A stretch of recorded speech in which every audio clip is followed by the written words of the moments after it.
Ever flown on an airplane, you know that it's an enormous-sized, amazing machine. A typical 747 can carry more than 500 passengers and weighs around 800,000 pounds when taking off. Yet it rolls down the runway at a speed of 290 kilometers per hour and, as though by magic, lifts itself into the air and can travel up to 13,000 kilometers without stopping. Incredible, isn't it?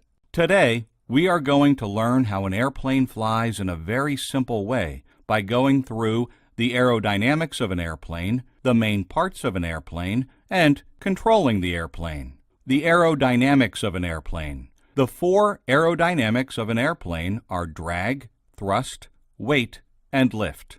Drag, also called air resistance, refers to the forces acting opposite to the relative motion of any object moving with respect to a surrounding fluid. The energy it takes to push through the surrounding fluid creates drag. You may have noticed an excellent example of drag reduction in track cycling. The cyclist must push through the mass of air in front, but a streamlined sitting posture that cuts through the air more smoothly enables a cyclist to travel much faster, with less effort.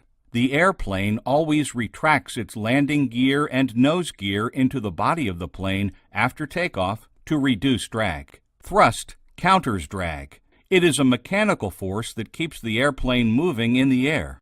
Thrust is generated by propellers, jet engines, or rockets. The compressor inside the jet engine takes the air and compresses it, and after processing from the combustion chamber and turbine, the gas is blown out through the exhaust nozzle. Here, Newton's third law of motion is applied, where the gas is pushed backward and the engine is pushed forward. Weight is the airplane body, passenger, and luggage weight in total. Lift overcomes the weight and holds the airplane in the air. Lift is created mostly by wings to keep the plane aloft. So, to keep the airplane moving, flying straight, and level, this must be true. Which means no net force acting upon an airplane. In any case, if drag is greater than thrust, the plane slows down. If thrust is greater than drag, the plane moves faster. If weight is greater than lift, the plane descends. If lift is greater than weight, the plane climbs. Parts of an airplane. The basic parts of an airplane are 1. Wings, 2. Horizontal stabilizer, and 3. Vertical stabilizer. The wing is the most important part of an airplane, since it produces lift that allows a plane to fly.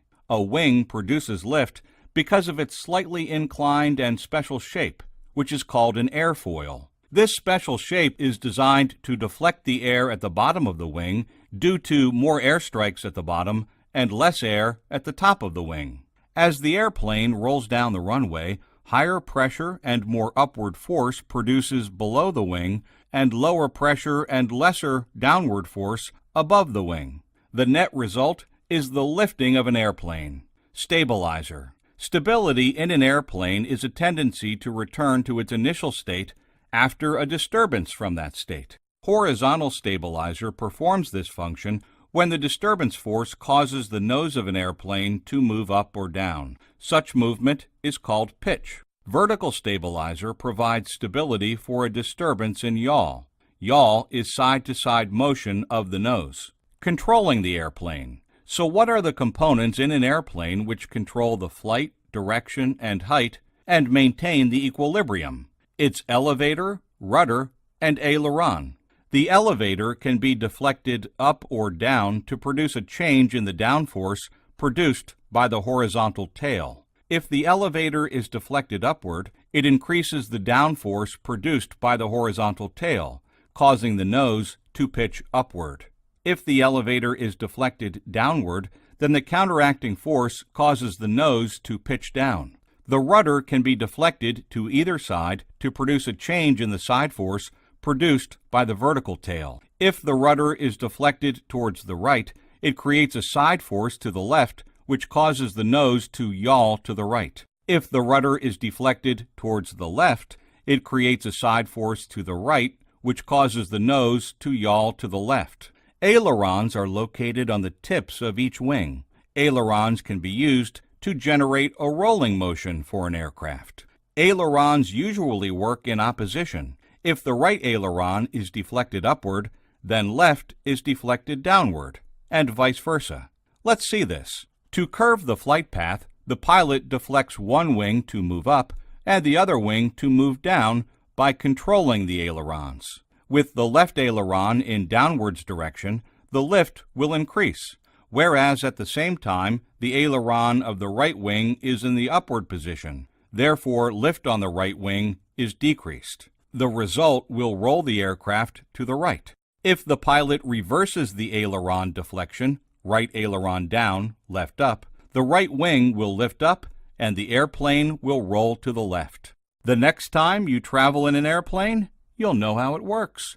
I hope you guys enjoyed this video. Please like and subscribe to my channel for more videos. And don't forget to comment.